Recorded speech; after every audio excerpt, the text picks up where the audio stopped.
Hey, this is FRJ Racing with finally another update to Drift Crew game. This will also act as the patch notes because there's so many new features that I'd like to show you, and there's so much I can put into text that would explain this. The first thing, if you're new to the game, is when you start it up, F's going to be like how you navigate the menu. So it's a toggle. You go in between F to bring up the cursor, and you can stop and go back to whatever mode you're in by toggling it off. Okay, so then you have your garage.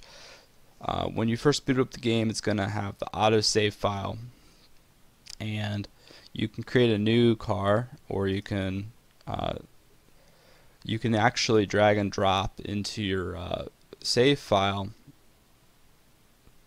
other people's cars. If you take the prop file, the extension is .prop, and you can share this file and put it in the appropriate folder that is located in.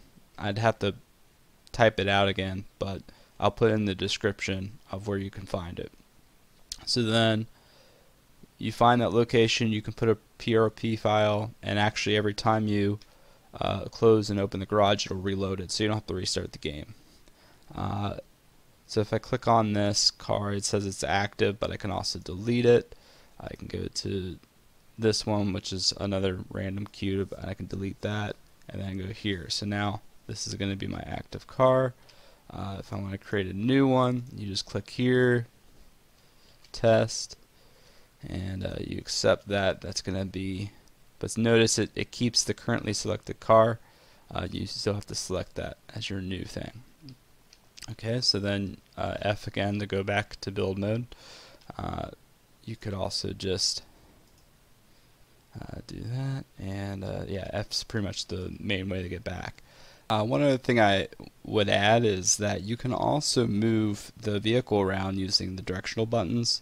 So if you use, first you can use the forward and back arrow, then left and right. If you go into the mirror mode with M, you can move some stuff with the bracket buttons, and then you can also move the car up and down with the greater than or equals keys. Then you can go into your inventory. There's many new parts to play with. There's over 20 parts here, and I actually have some pop-up headlights here. And you can do mirror mode with the M button. And as you can see, we have some lights there that do a little bit of flip up action. So then you can also scale your parts as you place them.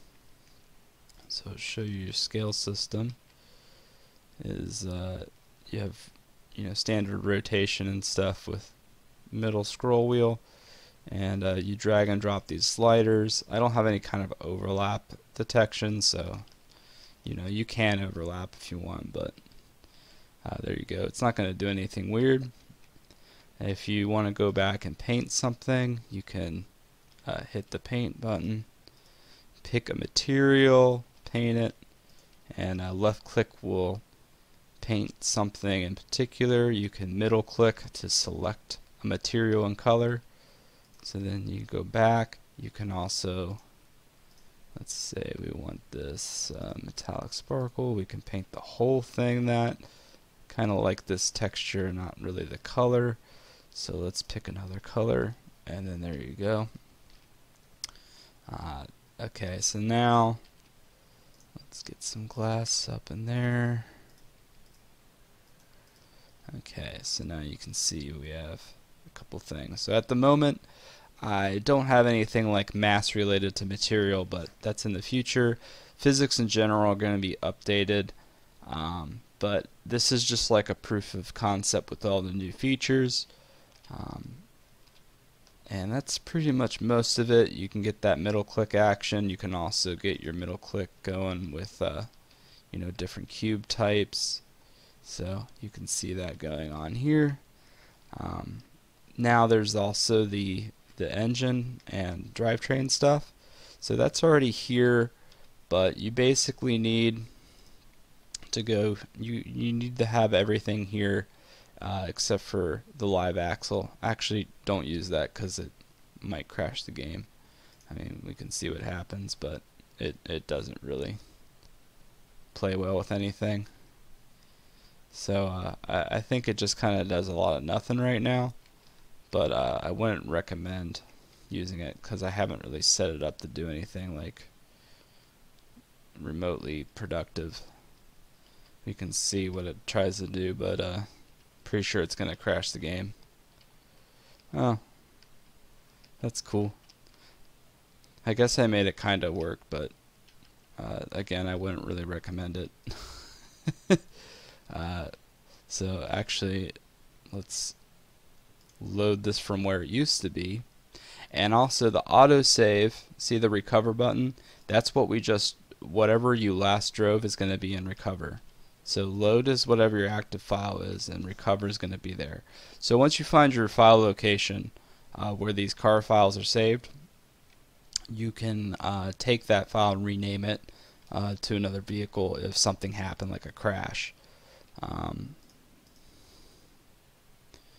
Anyway, besides that, you need to have all these other things. So you have to have an engine mount to place an engine. You have to have an engine to place the transmission onto the engine. And then the differential you can just place normally. Wherever you place it determines its drive. So if you place it in the front, the closest proximity wheels will be driven. Then you add your wheels. Before you go in the drive mode, I would recommend to bring up a cube and then go in the drive mode, which is with the G button. So now we're in G. As you can see what I was saying, it hasn't really started, so you might have to do that twice. It's just a weird glitch I haven't fixed, but that'll come with the physics update. So now it's a manual transmission. Z and A are shift up and shift down. So I'm in reverse right now. Oh, actually X, I'm sorry. Z and X is shift up and down. If you scroll out, you can, scroll out however far you want. Spacebar is brake. So it's like throttle, and then the S isn't brake, it's space. So I don't know, it's just something I did. Finally, you can move around, you can look around, and then if you wait, it'll recenter. Eventually, yes, there you go. So if you don't touch anything, I also fixed the weird camera that was like super disorienting. So I hope this is a little bit better. I plan on adding a little bit of inertia to it, but I kind of like where the camera is right now. It used to be super disorienting. So I hope this is much better for you all. If you hit F while you're in drive mode, you can adjust the suspension. This is some features I've had for a while, but again, it's all in context of the newest release. So this should get you started. Also L for lights, but there's no lights right now. It's a toggle. It's also will toggle in build mode. And yeah, you can shift with again Z and X, and then clutches. C. So the physics aren't really good right now, the sounds aren't really good right now, but you can pretty much go ham with however many wheels you want. There's no limitations as long as you have the basic parts, at least one of them, they'll take care of themselves. So yeah, this is Drift Crew Game, and finally I got a new release, and I hope you like it.